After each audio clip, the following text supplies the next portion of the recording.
What if Tensura the Eighth Primordial Part 4? Author Tenten 100.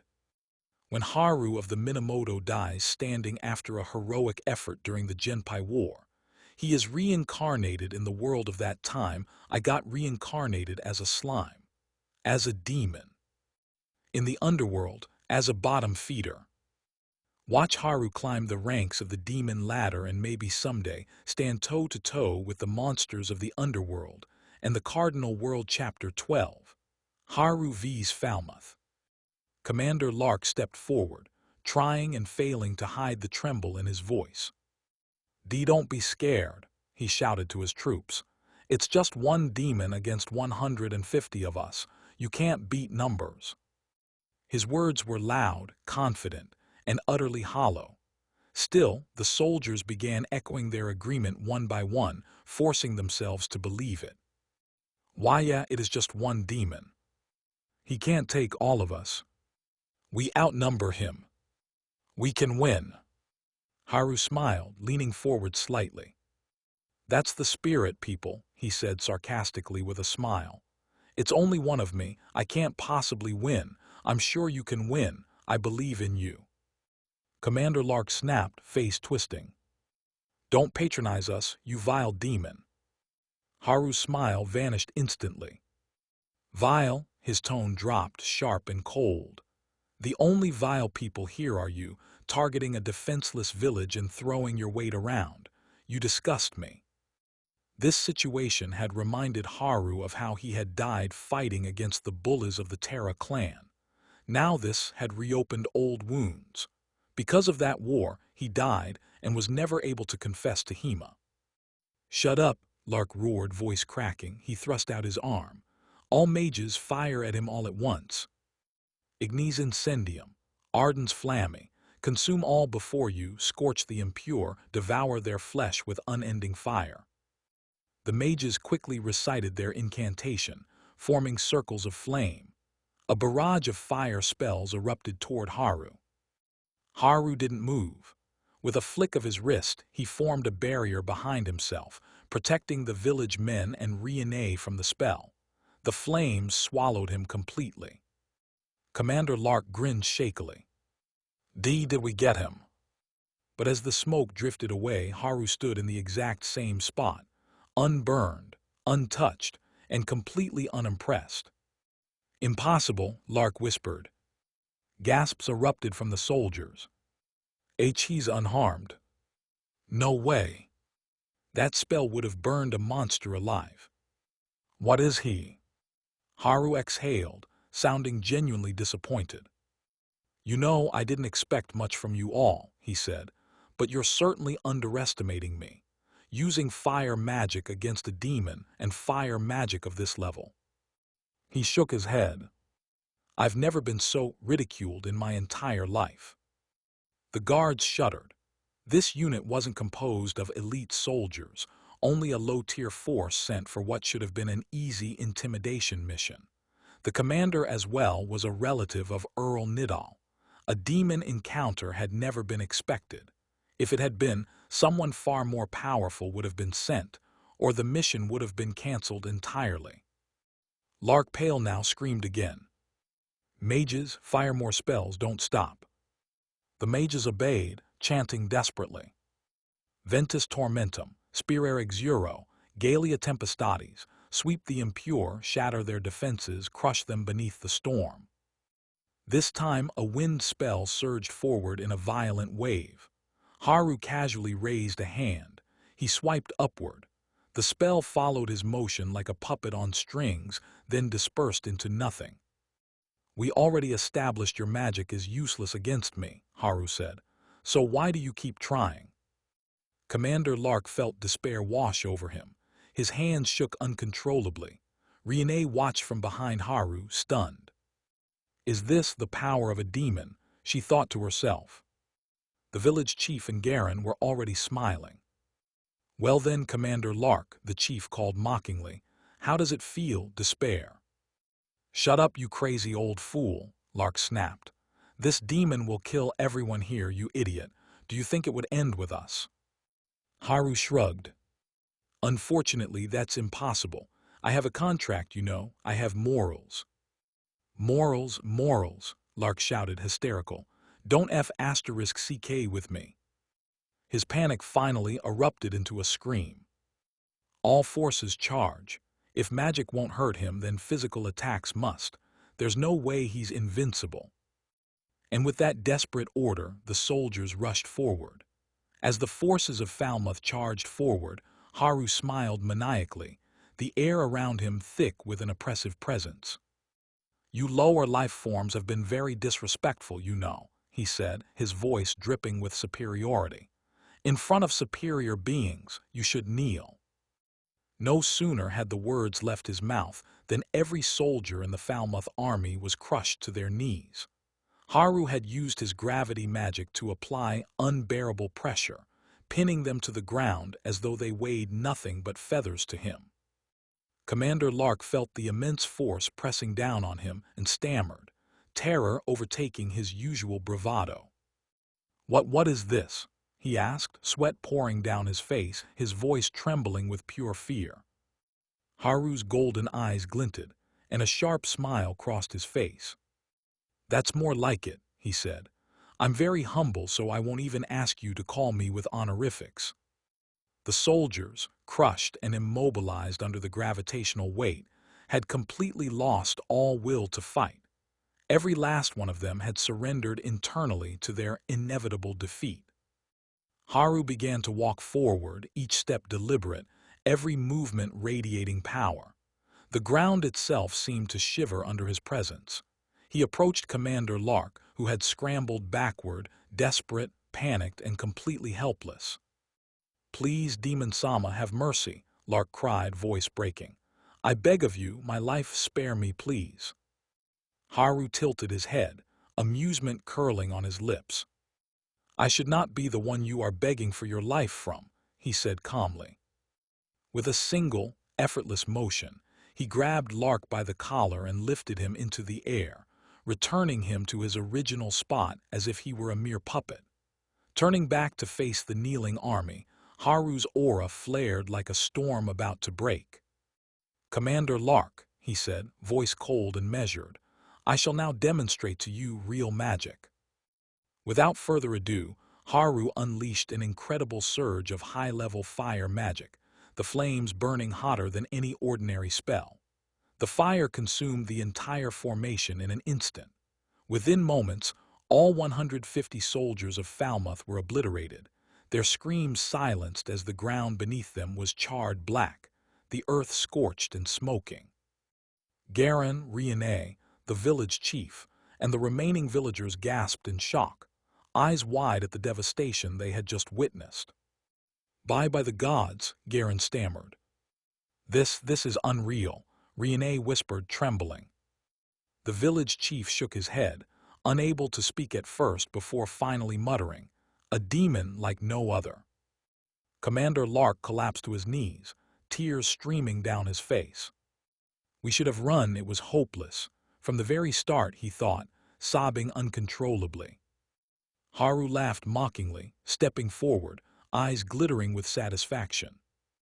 "Yes," he said, voice cutting through the smoky silence. "You stood zero chance from the beginning. I'm the strongest of the greater demons after all."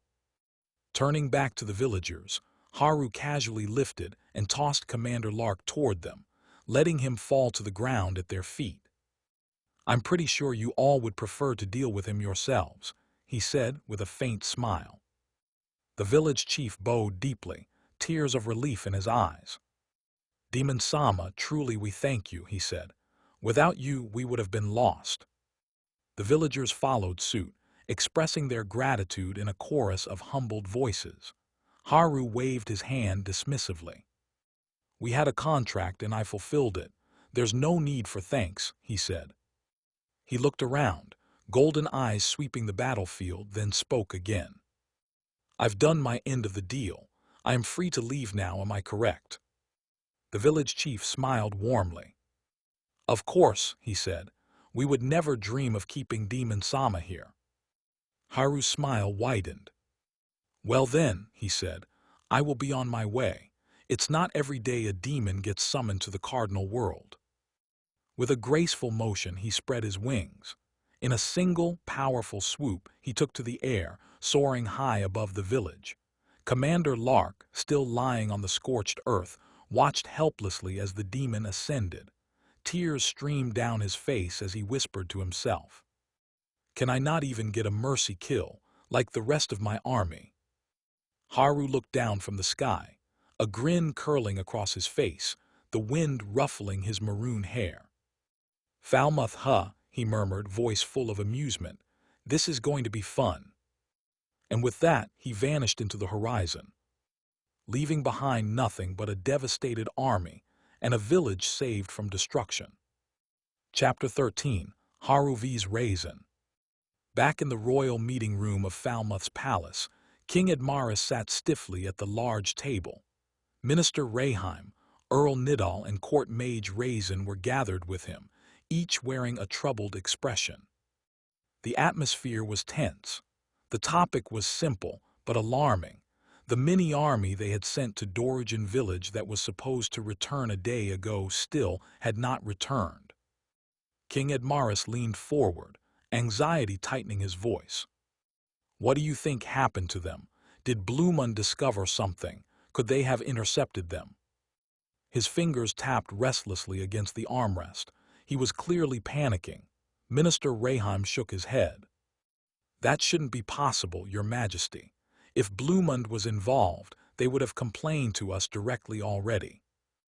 Raisin nodded calmly. "That is true. Blumund is the kind of country that would certainly have made contact by now. What could the cause be?" He narrowed his eyes thoughtfully. "Could their mission have failed?" Before Raisin finished, Earl Nidal abruptly stood up in protest. "They couldn't have failed, Raisin," he snapped. "Commander Lark is someone I trust very much. A small mission like this he would never fail." But internally, Nidal seethed. Lark better not have failed. My reputation is on the line here. Trying to reinforce his position, Nidal turned sharply toward Raisin. "Court Mage Raisin, back me up here. You screened him." Raisin nodded calmly, unfazed. "Indeed. Unless something serious happened, Commander Lark is competent. He has good accomplishments to his name. He should not have had difficulty with such a mission." Minister Raisin frowned. "This is all very strange. It makes sense if they might be late, but why did all communication cut off entirely?" King Admaris leaned back and pressed a hand to his forehead. "Yes, it's too strange. What could have happened?" He exhaled shakily. "Perhaps we should send a second squad." Raisin immediately shook his head. "We should not, King Admaris. Sending the first squad was within acceptable limits, but sending another might alert Blumund." Earl Nidal nodded quickly in agreement. "Yes, King Admaris, and besides, this might not even be a real problem." He cleared his throat. "As embarrassing as it is to admit, my niece is something of a troublemaker. Commander Lark may simply be off relaxing somewhere. It is not necessarily an issue of danger." King Admaris visibly relaxed, letting out a sigh. "I see if that's the case, then perhaps we—" But an unfamiliar voice suddenly echoed through the room. "Unfortunately, that's not the case. All of them are dead." The four men froze. Their heads snapped toward the darkened corner of the room where a silhouette stood, a tall figure with a broad smile. Raisin immediately rose from his seat, eyes sharp. "Who are you?" he demanded. The figure stepped forward, revealing maroon hair, maroon sclera, two curving horns, and a pristine maroon suit. A wide, unsettling smile stretched across his face. "Good day, everyone," the man said cheerfully. "As for who I am, I'm just a nameless demon who happened to be passing by." The three men besides Raisin panicked instantly. "A demon!" King Admaris stumbled back. "What is a demon doing here?" Earl Nidal shouted in alarm. "How did he get past the barrier without us noticing? Raisin, what is happening here?" Raisin, however, remained composed. His expression didn't waver. He looked at Haru as if facing another human rather than a demonic being. I am thinking the same thing, Earl Nidal. He folded his arms. Demon, how did you get past the barrier? Haru chuckled softly. The barrier, huh? That little thing was pretty weak, was it not? He tilted his head playfully. I disabled it with a flick of my wrist. Was it supposed to be something impressive? He asked, feigning genuine curiosity. Raisin adjusted his glasses slightly, completely unfazed by Haru's sudden appearance. I see, he said calmly. So my theory about the barrier weakening was correct. Going after that magic ore was indeed the right decision. His eyes narrowed. But I'm guessing you had something to do with its failure. Haru smiled brightly. I mean, it was pretty cruel to send trained soldiers after a poor little village, don't you think? Those villagers, in their moment of desperation, summoned me and offered all their men to me. He paused, then added casually, not in the way you're thinking, of course. I'm straight. Raisin exhaled irritably. I thought demons had no gender, whatever. His gaze sharpened. So after you killed all our men, you came here for what good reason? Before Haru could answer, King Admaris slammed a fist onto the table. Raisin, why are you still talking to this demon? Kill it already. Minister Raisin and Earl Nidal immediately echoed him. Yes, kill it. What are you waiting for? Haru blinked innocently. Now that's cruel, your majesty. Not even going to invite me for tea. King Admaris scoffed loudly. Offer you tea, my foot. Raisin, what are you waiting for? Raisin sighed. Do not worry, King Admaris. This is merely a greater demon. It's not much of a threat to me. Haru chuckled. As expected of court mage Raisin, when I left the village, I originally came with the intention of killing you. Everyone froze. But Haru continued, on the way here I heard many stories about you. Apparently, you're one of the strongest humans of this era. His eyes gleamed, his smile widening as he licked his lips. So my desire to kill you has changed into a desire to fight you. Raisin clicked his tongue. A mere greater demon wishes to fight me. You still have many years before you can even dream of matching me. You are no threat. That might be true, Haru admitted cheerfully. I mean, I don't even have a real body. What I came here for is a taste. How far apart are we, Raisin? I'd like to know. Raisin turned toward the king, Earl Nidal and Raisin. King Admaris, Earl Nidal, Minister Raisin. This place may get messy. Please leave. All three jolted upright instantly. Why, yes. Of course. We will leave it to you. They practically scrambled over each other, rushing toward the door. Haru waved happily. Bye, everyone. Next time, let's properly sit down and have a nice chat together. King Admaris shot him a horrified glare. Don't mess around. I don't want anything to do with you. He slammed the door shut behind him. Now, only Haru and Raisin remained. Haru stretched his shoulders lightly. Well then, Raisin, shall we begin? Raisin looked at him with complete composure. I hope you don't think this will be a contest. A bodiless greater demon is no match for me. Haru grinned and dashed forward. Then show me the difference, Raisin. Raisin did not move. He simply raised one hand. His voice echoed through the room, calm, stable, absolute. Nuclear strike magic, nuclear cannon. A blinding column of searing nuclear fire erupted point-blank. The last thing Haru managed was a confused "Have you?" Before the inferno completely engulfed him. His form dispersed instantly, wiped from the Cardinal World. Raisin lowered his hand, observing the charred and destroyed meeting room around him. The demon was gone without a trace. Raisin exhaled in disappointment. Are greater demons truly this weak now? Chapter 14. Diablo trains Haru. King Admaris returned to the ruined meeting room, pushing the door open only slightly as he peeked inside. Raisin, is it over? Raisin stood where Haru had disappeared moments earlier. Without turning, he answered calmly, Yes, your majesty. It was no more than a mere inconvenience. King Admaris exhaled in relief and entered fully, a proud smile forming on his face. As expected of Raisin, you truly are this kingdom's strongest. Earl Nidal stepped in after him, nodding fervently. Not just the kingdom, he has to be the strongest human in the world. Minister Raisin followed as well, adjusting his glasses as he looked around the damaged room.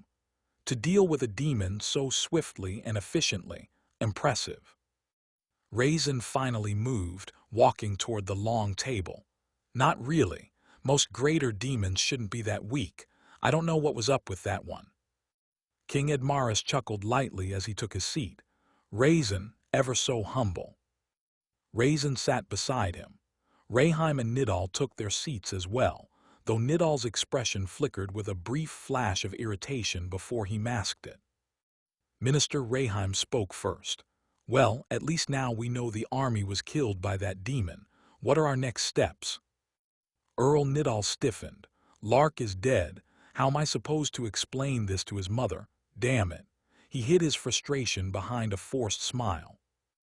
I think we should send another squad, Nidal said quickly. I doubt those villagers can summon another demon of that rank. Raisin immediately cut him off. No, that would be stupid. We already determined that sending another squad would alert Bluemund. Now I'm more than certain Bluemund already knows what happened. Earl Nidal scoffed. Who cares? We already determined our barrier is not good enough, considering how easily that demon infiltrated. Besides, even if Bluemund gets angry, what can they do? Raisin narrowed his eyes. Earl Nidal, just because we have the power to subdue Bluemund does not mean we should provoke a war simply because we feel like it. Nidal clicked his tongue softly, then turned to King Admaris. King Admaris, you agree with me, right? King Admaris leaned back. I think I agree with Raisin, Nidal. We should let this go for now. Nidal's jaw tightened, but he kept quiet. Raisin nodded. That settles it. We can find other ways to fix the barrier issue. He then turned to Raisin. Minister Raisin, can I trust you with the rebuilding of this room? Consider it done, Raisin replied immediately. King Admaris rose from his seat. Well then, I guess the meeting is adjourned. The decision was final, leaving the room in its quiet, broken state. Its destruction the only remaining evidence that Haru had ever been there at all. In the underworld, Haru stood in silent turmoil. He raged internally. I got no diff, one-shotted, given the Captain Kid treatment by Raisin. The fodder character used just to show how powerful Diablo was, he no-diffed me. What the hell is that? How could I drop my guard like that? I just swelled that guy's ego for what? I didn't think I'd beat him, but to lose without putting up a single fight, what kind of joke is that? Diablo was off to the side, watching with a faint smile. You don't look in a very good mood. Usually when demons return from the Cardinal World, they're all smiles. Haru stumbled back when he heard Diablo's voice. Noir, what are you doing here? Diablo smiled calmly. I've been waiting for you to come back. Internally, Yuzuki froze. He's been waiting for me. Is this guy crazy? Can I even get away from him? Diablo stepped closer. What happened? You're not very cheerful.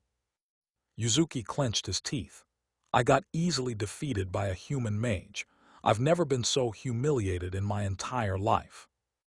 Oh, that's not good, Diablo replied with casual amusement. A demon of your strength losing against a human and a mage at that. How did that happen? I dropped my guard, Yuzuki muttered. Plus that dude just dropped nuclear magic out of nowhere. I did not expect that at all. Who starts a fight with nuclear magic? Diablo chuckled lightly. I see. It was simply a difference in experience. Experience, huh? Yes, Diablo said. Combat experience is a very important aspect of battle. I can't tell how much stronger that human mage was compared to you, but combat experience can allow even weaker beings to defeat stronger ones. I see, Yuzuki said quietly. Then I should just fight as much as possible here in the Underworld and gain the strength to eventually take my revenge. That's plausible, Diablo admitted. But you can only grow so much in a few hundred years. Most demons need thousands of years to truly grow strong. Do you have that kind of time? With your talent, it might take about 600 to 700 years, though. Yuzuki sighed, but it's not like I have any other options. A small smile formed on Diablo's lips. I have a better option, you know. Yuzuki eyed him suspiciously. What is it? Let me train you, Diablo said. I'll teach you everything I know and turn you into a beast, someone who could easily embarrass that human mage if you meet him again. Train me, Yuzuki repeated. Yes, indeed, Diablo answered. I don't like saying this, but I am most probably the strongest demon alive. The only one who could rival me is Rouge, who is currently in the Cardinal World. I know that, Yuzuki said, but why would you want to train me? What's in it for you? Diablo smiled, almost amused. Nothing much, I just find you interesting. Haru frowned. I find that hard to believe. You take your precious time to train me just because you find me interesting. Yes, indeed, Diablo said. Then he tilted his head. Do you know what they say about my black lineage? What? Haru asked. They call it weird and confusing, Diablo replied with a soft chuckle. I find it pretty accurate, you know. He turned slightly, the faintest glow in his eyes. Besides, if there is something demons have a lot of, it's plenty of time. And so, on this day, Diablo became the sensei of Haru of the Minamoto. Chapter 15. The training begins. Diablo teleported both himself and Haru, and the next instant they appeared back in Diablo's domain, a desolate wasteland filled with broken stone pillars and the ruins of ancient structures. Dust drifted through the air, and black flame lanterns flickered in the distance. We've arrived, Diablo said with a smile. Haru looked around with a raised brow. Is this where you usually stay? Yes, Diablo answered calmly, but I'm rarely ever here. Haru nodded slowly. The ruined domain felt eerie, but strangely fitting for Diablo. Now then, Diablo continued, we shall begin your training immediately. Immediately, Haru repeated. Don't we rest first or something? Diablo tilted his head slightly. Do you need rest? Haru stopped to think. He didn't. At all. Even after being vaporized by Raisin, he felt perfectly fine in the Underworld. Being a demon was awesome. I guess not, he admitted. Diablo smiled. Well then, we shall start. But before we begin training, I will ask you a question. What is the most advantageous thing to have during a fight? Haru went into thought, then he responded. Didn't you say combat experience? Well, yes, that's not entirely wrong, Diablo said. Combat experience is important, but compared to this, it falls slightly below. I'll just tell you. The most advantageous thing to have is information. Haru nodded. Of course, information. Diablo chuckled. There are foundational truths every demon must know and very strong demons already know. Weaknesses, advantages, and natural relationships between races. First is species advantage and disadvantage. He raised a finger. You see, demons are naturally strong against angels. Angels are naturally strong against spirits. Spirits are naturally strong against demons. A perfect circle. Haru nodded. Yeah, I see it. Internally, he remembered. This is exactly what Diablo had told Raisin during their fight. Well, not exactly a fight, but Diablo just aura farming. Raisin had summoned a stone spirit golem after guessing Diablo was actually much stronger than he thought. Diablo, seeing that, called Raisin smart, but then went on to one-shot the golem without a second thought. He said Raisin was still way too young. Mind you, that dude Raisin was well over 1,000 years. Diablo continued, while this is the standard chain of advantage, it is not absolute. For instance, I do not believe there exists a spirit capable of defeating me, And I'm also not entirely certain I can defeat every angel, he smiled. So take the chart with a grain of salt. Got it, Haru said. So the chart is useful but not law. Correct. Now then, let us move to some fundamentals you must know as a demon. Haru straightened as Diablo began explaining. First you have demon ranking and evolution. Diablo folded his arms and continued. Demons evolve through a very strict hierarchy.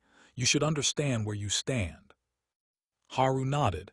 Yes, I'm currently a greater demon. Correct, Diablo said, but you started as a lesser demon. This is where every demon besides the primordial start. These demons are weak, unstable, and primitive. You were the exception, along with a few others who might have some sliver of intelligence, but they are still fodder.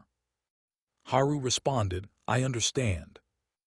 Diablo then continued, then you have greater demons. This is where you are. These demons are powerful, can create unique forms, and are mid-level threats. There can be instances of greater demons beating their higher-ranked archdemons since they have intelligence and can strategize. But that's rare. I believe you could pull this off. Haru nods frantically. Then you have archdemons, Diablo continued. This is the natural last step of evolution for demons. I myself am naturally an archdemon. Haru then asked, so growth is capped at archdemon, but I refuse to believe a normal archdemon can compete with you or other primordials. Diablo then said, well, in terms of natural growth, that's where evolution stops. Then obviously some archdemons go on to live thousands of years and grow with experience. He then continued, further evolution can be accomplished through naming, which I'll explain more later. Then there are primordials, beings like myself and Rouge, the originals, the strongest demon class in existence. Haru nodded repeatedly, I understand. Then we have naming and power, Diablo said. He continued, when a demon is named, their magicules rapidly increase, and depending on your rank, you could evolve even higher, even able to reach Demon Lord class. Haru asked, does naming someone make them your underling? No, Diablo said immediately. The bond depends on the intent of the namer. However, the burden of naming drains the namer. Good to know, Haru said. So naming doesn't give you control, it just makes others stronger. What's the point then? Yes, Diablo said, chuckling. What really is the point? Next we have demon advantages. Diablo continued. Demons possess several universal advantages. First, we have our magicule density. Our bodies are made of magicules rather than flesh, giving us extreme regeneration. Secondly is our natural resistance to mental attacks. Demons have strong mental structures, making things like fear, hypnosis, or confusion nearly useless most of the time. Third is our innate magic affinity. We cast spells naturally, without incantation, if our skill is high enough. Magic is naturally a demon's most proficient domain. Demons should never lose in a battle of magic. Most might, but me and you must not. Haru responded, yes, sir. Diablo chuckled and said, I love the spirit. Then he continued. Next we have dimensional movement. Most demons can move between spaces, planes, or shadows depending on rank. I will be teaching you these, so don't you worry. Haru smiles and thinks, Diablo-sensei is so thoughtful.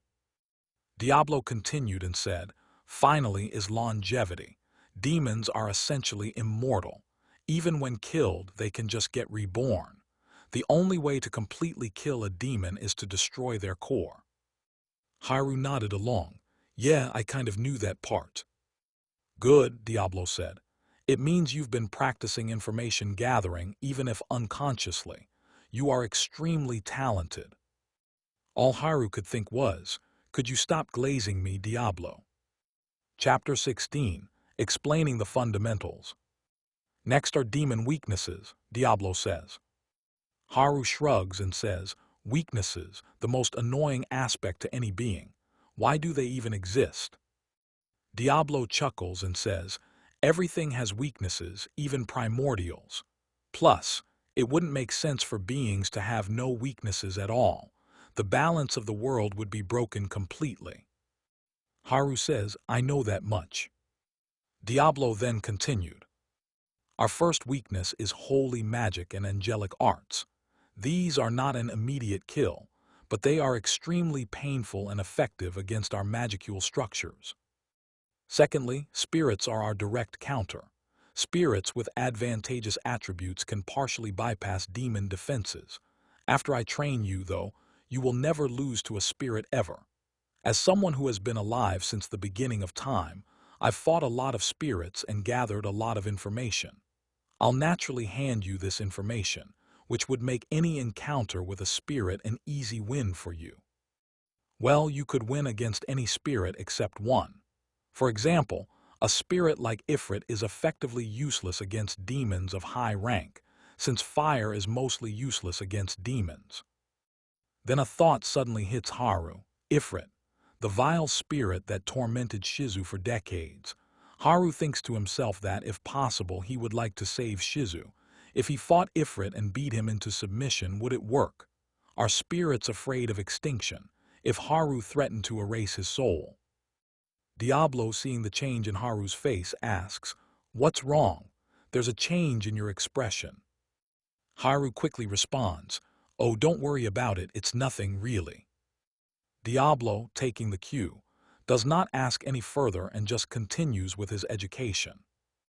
Next is magicule consumption. You see, our abilities rely heavily on magicule expenditure. Running out, which is rare, means death or forced banishment to the Underworld. That is if you don't have a physical body. So, you have to be careful of how you use your magicules. The only beings that can just blow magicules like nothing are true dragons. Then we have high-purity light. When I say light, I'm not talking about sunlight, but true purified light-based attacks. These are commonly used by holy knights. Haru nodded slowly. So Raisin's nuclear spell. That is a high-output destructive magic, Diablo said. Not exactly a weakness, but it's effective purely due to power and scale. The expert in nuclear magic is John. Compared to her, that Raisin might as well have fired a mere fire spell. Haru groaned. I believe that completely. I mean, in the light novel during the Empire's invasion into Tempest, John obliterated over 100,000 soldiers alone with her nuclear magic. Diablo continued, next, manifestation in the Cardinal World. This is what happened to you just recently. Diablo clasped his hands behind his back. When demons manifest in the Cardinal World without a physical avatar, we are at roughly 30–50% of our real power, depending on the demon, of course. Haru flinched. Wait, so I wasn't even half as strong as normal. Correct, Diablo said. I see, that explains a lot. Diablo smiles and says, then we have contracts, summoning, and binding. Diablo continues, you must never forget the logic behind demon summoning and binding contracts. Haru leaned in. Summoners cannot control demons stronger than themselves, but they may form a contract which stabilizes your form and provides you more power. So, depending on the contract payment, you might manifest with slightly improved power. So that's why Raisin wiped me instantly, Haru muttered. Well, I'm not really sure on that part, Diablo said. I was not there when you manifested, so I can't be sure whether you accepted a fair contract or not. You might have just been wiped out because you were weak. He then continues, it might also be a problem of mentality. You could have lost because you underestimated your opponent. Haru protested and said, but I was not underestimating him at all. In fact, I was the opposite. Diablo says, well, overestimating an opponent can also be a bad thing. It's important to go into every battle with a neutral but confident sense. When you fear an opponent before you even fight them, you are prone to making mistakes. Haru said, well, I really didn't fear him, but I get what you mean.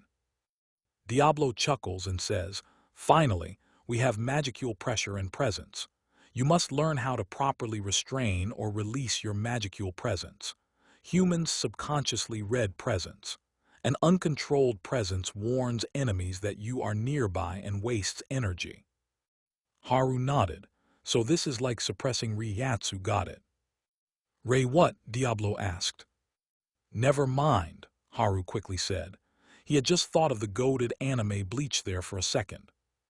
Haru's reactions throughout the explanations, Haru asked questions, nodded, muttered complaints, and tried to absorb every word, especially the parts that explained why he got obliterated so easily.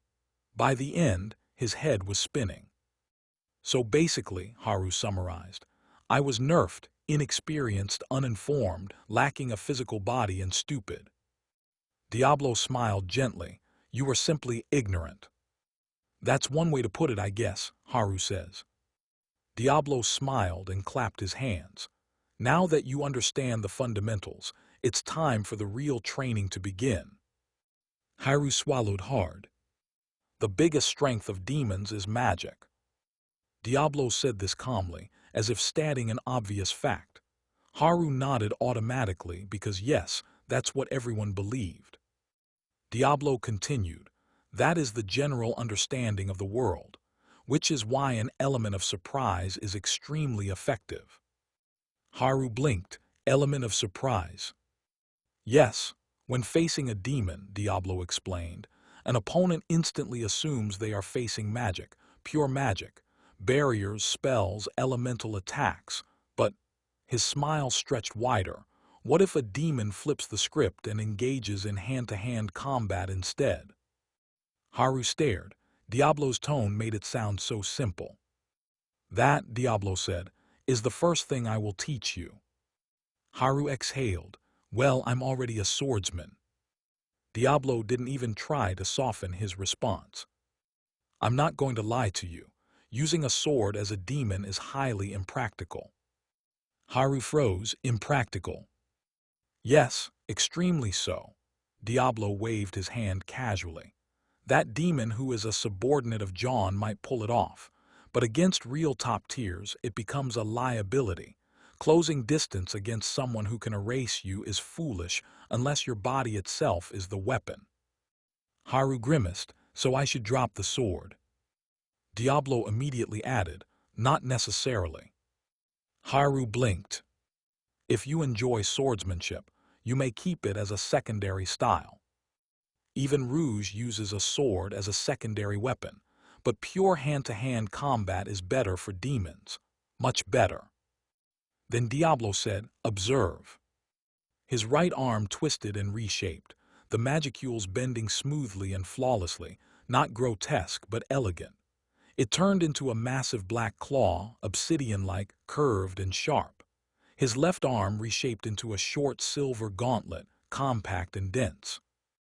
These, Diablo said, flexing each arm, are my primary fighting weapons, practical for both attack and defense. You can create your own weapons, whatever is comfortable for you. Haru nodded, I got it. Diablo then retracted his weapons and snapped his fingers. Boom!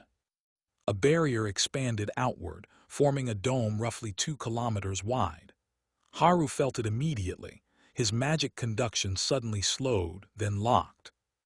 He gasped, this anti-magic.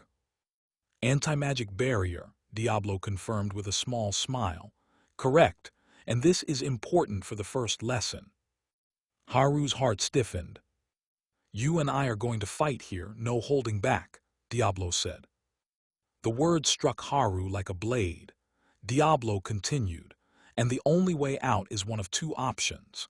Either, he raised one finger, you study the anti-magic barrier during the fight and dispel it, and in turn learn to construct your own anti-magic barrier. Then he raised a second finger, or you land a clean blow on me. Haru's stomach dropped. Fight Diablo, without holding back. The man who no-diffed John like she was a practice dummy. The man whose mere presence distorted the air. And he wasn't even sure he could beat John's strongest subordinate esprit, and he went extreme diff with the second strongest one even while having huge advantages. This is impossible. I'll die. I'll literally die. A cold sweat ran down his spine. Noir, Haru said weakly. Are we not moving too fast? Diablo smiled gently. Not at all. Not comforting. At all. Diablo then added, perfectly casually, if you're worried about dying, don't be. I will heal you at the brink of death and bring you back. This is also a very efficient way to increase your combat experience. Haru swallowed hard. He looked at the 2-kilometer dome, at Diablo's smile, at the transforming weapons on his arms. There is no way out. Chapter 17. Haru vs. Diablo. The broken ruins of Diablo's domain stretched endlessly in every direction, the crumbling stone and scattered debris providing the perfect battlefield for what was about to come. Haru's eyes glowed with determination, the maroon sclera and golden pupils reflecting the faint light of the shattered skis above. Diablo stood casually a few meters away, black claw and silver gauntlet gleaming. He tilted his head slightly, smiling, as if observing a small child about to take their first steps. Haru swallowed and said, I'm ready, don't hold back. He had steeled his resolve. He would learn everything he could from Diablo. The thought of a primordial training a random demon like himself, he would not waste this chance. Don't hold back, Diablo asked, his voice smooth, almost playful. Well, you are going to have to make me use my full strength yourself. Haru clenched his fists. You know, Noir, if you don't take this seriously, you really will lose. Diablo smiles and says, interesting. With that, Haru launched forward. Using gravity magic, he bent the very air around him to increase his speed. He struck at Diablo with a barrage of punches and claw strikes from his right hand, which he formed with material creation. Diablo moved back, dodging every punch and claw strike with effortless grace. Haru, seeing Diablo dodge every one of his attacks, decided to attack with a downward kick infused with a large gravitational force.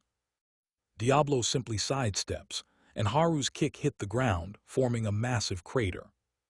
You're fast, Diablo said, twirling lightly on his toes, but trying to outpace me is a big mistake. With such predictable moves as well, try again. Haru's mind raced. Thought acceleration, parallel thinking, all of it. I can't be caught off guard. He activated every trick he had. Gravity pushes and pulls, fire magic, dark magic. At some point, Haru stopped using his hands, pulled out his sword, and executed rapid sword slashes, feints designed to confuse even the fastest opponents. Diablo ignored every attack. He danced around Haru effortlessly, teleporting from spot to spot, his movements precise and fluid, almost taunting. Each time Haru thought he had an opening, Diablo was already somewhere else, smirking. And Haru's defense barriers were practically useless. Every time he created a barrier to defend from Diablo's soul-crushing beatdowns, Diablo would simply swipe his hand and dispel it instantly. Your barriers, Diablo mused casually. Interesting. Very well made, but still, they are useless against me. A mere magic barrier cannot stop anyone of Archdemon level. What you need is a multi-layered barrier. Haru's eyes widened. Diablo had predicted every single one of his attacks. He was really out of his depth. Could he even land a blow, he thought. Ah, Diablo said playfully. You do know you are not the only being with thought acceleration, right? Trying to read me using just that is pointless. You have to get more creative. Haru gritted his teeth, launched again, and tried to close the gap. He threw a sword slash with a crushing gravity surge, surrounding Diablo with immense pressure. Diablo just floated lightly, smiling, and placed his hand forward. Haru's magic waves were shattered as if they were fragile glass. Your magic is not strong enough to do anything to me right now, Diablo said lightly, as if apologizing for crushing him. Don't take it personally.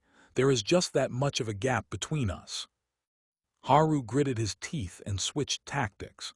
He decided to drop the magic and go with straight speed and sword strikes, his thought acceleration firing on all cylinders, planning a dozen parallel attack patterns in milliseconds.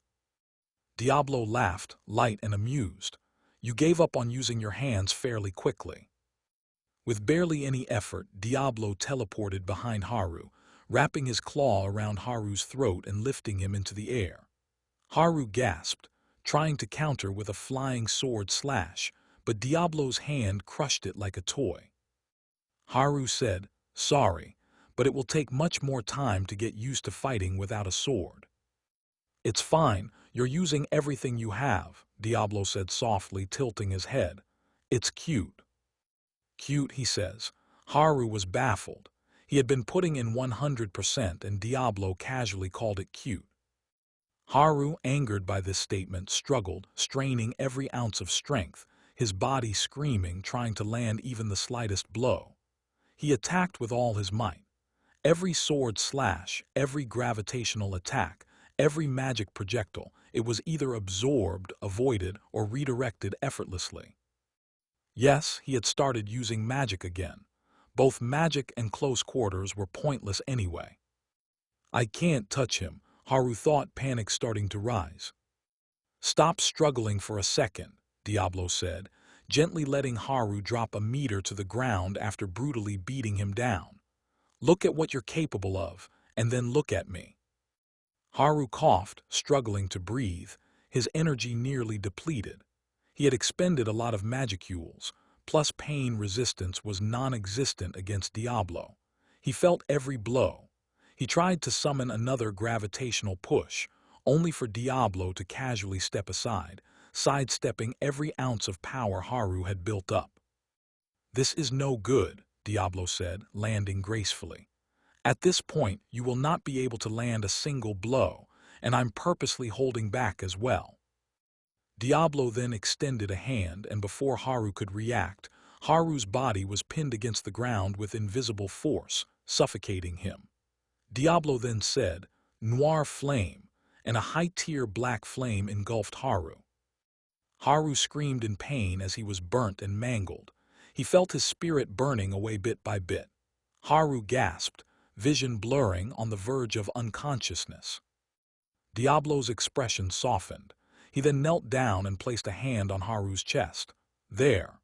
In an instant, Haru's injuries healed, his energy fully restored. Haru coughed again, staring up in disbelief. "Why, you healed me?" Diablo smiled widely, tilting his head. "Of course. Remember what I said, I will keep healing you over and over again. You're not done yet, right? Come on, let's go again." Haru internally complained. This guy was crazy. His mind screamed at him to run, to hide. Since when was Diablo a sadist? Was that not Ultima's thing? But with trembling hands, Haru prepared once more, gravity bending violently around him, sword ready, barriers at maximum output. Diablo clapped his hands together softly and smiled. "Good. That's the spirit. Before we continue, though, I will teach you something to make close quarters combat a lot easier for you." Chapter 18, The Perfect Middle Ground. The dust from their previous clash had barely settled when Diablo spoke again. Standing with that relaxed, confident posture, Haru was starting to associate with imminent danger. "It's clear," Diablo said, his voice smooth and almost amused, "that you have gotten too used to a sword, and that makes it difficult to adjust your entire fighting style." Haru exhaled tiredly, nodding. "Yes, that's true, but don't worry, I'll get used to it over time." Diablo smiled, a quiet, knowing smile that made Haru's stomach drop. "Well, you don't have a lot of time now, do you?" he replied. "So I have a better solution, one that lets you use both close quarters and slashing without relying on a weapon." Haru blinked. "Oh, and what's that?" "Observe," Diablo said. In the same instant, a faint SHHK sound whispered through the air. A line of super-thin energy flashed toward Haru, so thin it was nearly invisible, so fast he couldn't even flinch. Haru felt no pain, just a strange weightlessness. He looked down, His right arm lay on the ground. Was his first thought. It took his mind a second to catch up. He stared at the severed limb, still twitching lightly, then at Diablo, who was smiling pleasantly as if demonstrating a cooking technique rather than slicing off someone's arm. Diablo tilted his head slightly. Well, how is that? Very good, right? Haru regenerated the arm instantly, still staring in disbelief. What did you just do? Well, Diablo said, raising his hand. I took sword cutting as a reference and recreated the concept using magicules. By compressing them into extremely thin slashes, their cutting power increases significantly. He traced his fingers through the air, another barely visible line shimmering briefly. This way, you can ditch the sword and move with more freedom, yes. Haru could only gape. This demon was truly a genius. He had effectively recreated Dismantle Sukuna's cursed technique from Jujutsu Kaisen, the very concept, effortlessly and casually. How did he even think of this before I did? Haru thought, stunned. He was an embarrassment to all reincarnators, but he quickly threw that thought out of his mind and his eyes lit up. Noir, you are a genius. Diablo smiled warmly. Is that so? I mean, I have been told that quite often. Well, keep in mind that the technique isn't particularly practical. It only inflicts physical damage. Anyone with advanced regeneration can simply regrow what they lose, and those with multi-layered barriers could block it entirely. You should only use the cuts to distract the opponent by cutting at the surroundings. Haru shook his head. No, I can make it work. Diablo said, oh. Haru could make it work because he had the unique skill Soul Scholar. If he directly touched someone's soul, he could read it, understand it, and analyze it. And once he understood a soul's structure, he could modify Diablo's magicule slash into a true soul-cutting technique, effectively recreating Yuji Itadori's version of cleave that he used on Sukuna during the raid. A cut that severs the core, making regeneration meaningless. As for barriers, once he mastered dispelling techniques like Diablo, even multi-layered defenses wouldn't matter. Long-range slashes, close-quarters dominance, barrier nullification, soul-level execution. Thank you, Diablo-sensei, Haru thought, eyes burning with excitement. With this, he was one step closer to becoming a true monster. Diablo then asked, care to share? The technique is not something I plan to use, but learning new things is a hobby of mine. Haru fell into thought. Telling Diablo how he would improve his slashes would require him to reveal his unique skill. Could he trust Diablo like that? What if they became enemies in the future and Diablo used this to attack him? He had said it himself that information is of #1 importance in battle. Diablo, seeing Haru's silence and hesitance, smiled and said, does this way involve a unique skill, maybe? Haru was not dumb enough to think Diablo had not figured out that he had a unique skill. The man had been watching him and following him since he was reincarnated into this world. So he just replied, yes, it involves a unique skill. Diablo smiles and says, I see why it would be a problem sharing this then, but I really am curious. How about this? I share what my unique skill is first. Would that make it better? Haru thought, well, he already knew what Diablo's unique skill was, temptation. It allowed him to influence or dominate weaker wills and make enemies hesitate, fall into illusions, or lose focus. But Haru saw no reason to refuse this request from Diablo. The man was training him and expecting nothing in return. Plus, this could make learning from Diablo much easier. So Haru responded, sure. Diablo smiled and responded, wonderful. My unique skill is called temptation. A fitting name, is it not? It allows me to touch the hearts and souls of others and gently guide them toward the choice I desire. When I focus upon someone, I can feel their emotions, their doubts, their weaknesses, their fear, their pride, their hatred, every little thread that holds their will together. I can pull those threads apart or tighten them until they strangle the mind. If I will it, the weak simply fall into despair. Their courage dissolves, their thoughts scatter, their bodies freeze. Diablo really went into detail, didn't he? Haru thought. But feigning ignorance, he asks, so is it like mind control? Diablo smiles and says, mind control. No, that would be crude. Instead, I offer them a simple truth. Resisting me is meaningless. Haru says, I see. Diablo then says, well then, it is your turn. Haru sighs and starts explaining. My unique skill is called Soul Scholar. It allows me to touch, study, and interact with the soul. Diablo says, oh, that's a pretty powerful skill indeed. And how does it help with the cutting technique? Haru responds, well, after touching one's soul, I can adjust my slashes according to the strength of their soul and cut straight into it. Diablo nods thoughtfully and says, I see. That is indeed smart. Plus, that skill of yours has many other utilities that can make this training a lot easier. Haru smiles and internally says, yes, Diablo. Make this training easier and let me study your soul. I am sure there are so many abilities there that you have been hunting since Veldanava walked the world. Let me have them. Chapter 19, Princess Ultima. Inside a magnificent obsidian castle polished to mirror-like perfection, the purple Primordial sat upon an elegant throne, adorned with amethyst inlays and velvet cushions. Violet, who in the future would be known as Ultima after being named by Rimuru, rested her cheek on her palm, legs crossed with regal impatience. Violet had long, flowing purple hair that shimmered like mist, framing a small, doll-like face. Her amethyst eyes glowed with a mischievous, almost cruel playfulness, and her petite figure was wrapped in an elegant dress that suited her princess-like arrogance. She looked deceptively adorable, but every gesture and expression hinted at a violent, unpredictable cruelty lurking just under her playful demeanor.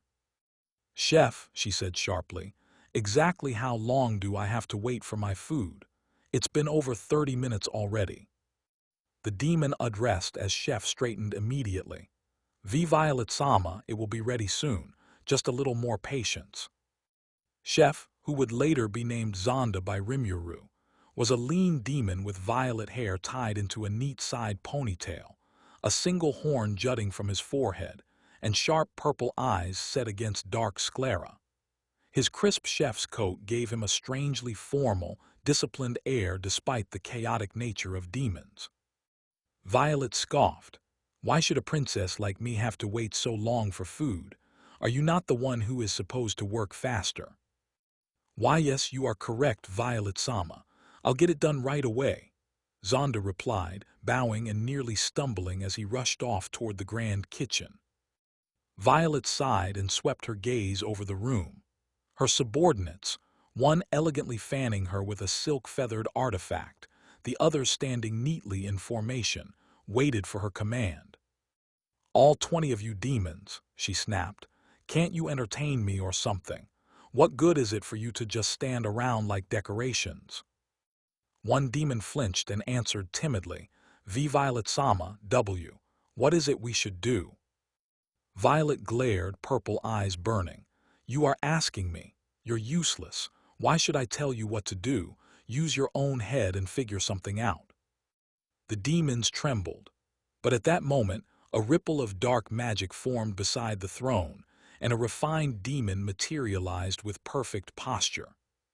Violet-sama, getting angry isn't good for you.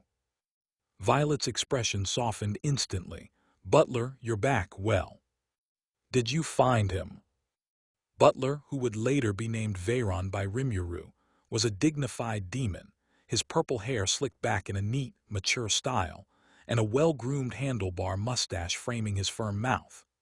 2 curved horns arced from his forehead, reminding all who saw him of his ancient demonic lineage. He stood with a lean, composed posture in his butler outfit, a picture of refined servitude, yet with an undercurrent of danger in his calm, calculating eyes. Veyron bowed and said, Yes, Violet-sama, I found him, but what I saw him doing was rather unusual. Violet's eyebrow arched. Unusual. Well, that idiot always does unusual things, so you are going to have to be more specific. Veyron hesitated.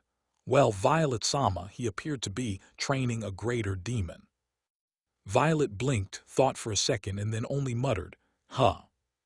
That was my reaction as well, Violet-sama, Veyron said. Violet leaned back thoughtfully, tapping the armrest. Training a demon. Diablo usually does things that are bizarre, but again, why would he do something so bizarre? Was there anything special about this demon? I need to figure out the reason. That is what I wish to report, Veyron continued. This demon was. But then the doors suddenly burst open as Chef rushed in with a gleaming golden cart stacked with steaming dishes. Violet's eyes lit up in delight. Wait, butler, I've been waiting for this for a whole 30 minutes. Veyron's eye twitched. Zonda hurried to the expansive dining table, carefully arranging a variety of exquisite dishes. Fine meats, delicately seasoned vegetables, jewel-like desserts, and aromatic soups, all presented with pristine care. Butler attempted once again, Violet-sama, regarding the demon. Butler, Violet said firmly, picking up her fork. Do not disturb me while I eat. If you do, I'll get very angry. He closed his mouth and bowed. Very well, Violet-sama. Turning back to the food, Ultima's eyes glowed with a faint purple light as she leaned forward on her throne. Chef, she said, voice sharp yet curious, won't you explain the dishes? Zonda, flustered but composed, bowed slightly. Of course, Violet-sama, he replied. He began explaining each dish on the table in detail, the ingredients, the preparation, and the intended flavor combinations. Every plate was described with care, highlighting its quality and elegance. When he finished, Ultima clapped her hands lightly, eyes shining. Amazing, just amazing, chef. You might be my favorite subordinate. Zonda's lips curved into a modest smile. Is that so? He said quietly. Then, with a subtle, smug glance, he looked at Butler. Veyron, still standing near the throne, simply said, That statement does not bother me, chef, so don't give me that smug look. Ultima, however, suddenly frowned, eyes narrowing. Chef, she snapped, how could you present such a fine meal and not give me my bottle of wine? Are you making a joke of me? Zonda's face paled, panic flashing in his eyes. Violet-sama, I have made a mistake. It was an oversight. Ultima's frown deepened, voice rising. Then are you going to fix it, or just stand there like a useless subordinate? I'll get it right away, Zonda shouted, already hurrying toward the wine cellar. Ultima, still sitting on her throne, shook her head in exasperation. My subordinates are so incompetent. That's why my favorite is Butler. Zonda paused mid-step, shocked. That didn't even take a minute, he thought, eyes wide. Butler laughed softly. Well then, chef, how interesting. Zonda twitched involuntarily and turned back to Ultima. Violet-sama, I thought I was your favorite. Ultima leaned back, eyes glittering mischievously. I'm a princess, and princesses can change their minds as much as they want. Is that a problem? Of course not, Violet-sama, Zonda said quickly, bowing deeply, and then rushed off to retrieve the wine. Ultima let out a long, dramatic sigh, reclining on her throne. Is it really that hard to get princess treatment around here? That's why I have to materialize in the Cardinal World myself. The thought of those two useless demons, Blue and Vert, enjoying that world instead of a princess like me makes my heart boil.